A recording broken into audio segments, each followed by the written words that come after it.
cái chỗ này bị chật lặng, sửa chỗ chật lặng.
Không có cái gì cắt vào máy.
chắp vá cái cửa này. Chuột nó chui qua cái lỗ này, nó đục khoét cái lỗ này, nó chui qua đây. Chắp vá cái cửa này vẫn ngon. Vá víu lại tàn tạ quá, thay cửa khác.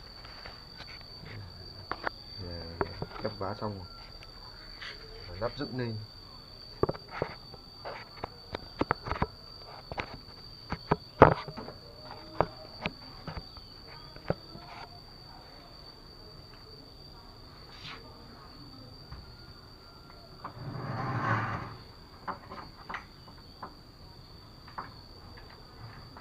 Cửa này nó phải nặng 50 cân, hơn 50 cân.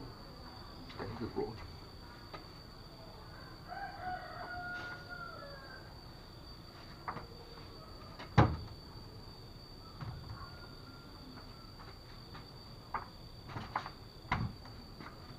Giờ lắp vào bàn đề, lắp gong.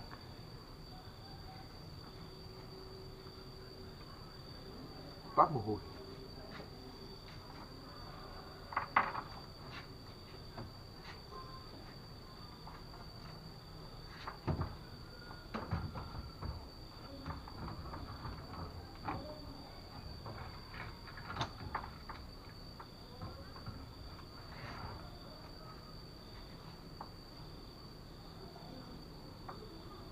Xong.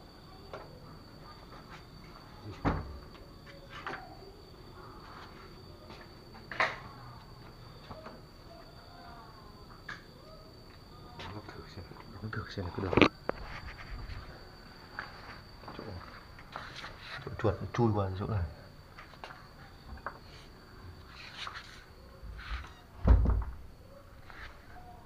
Đây.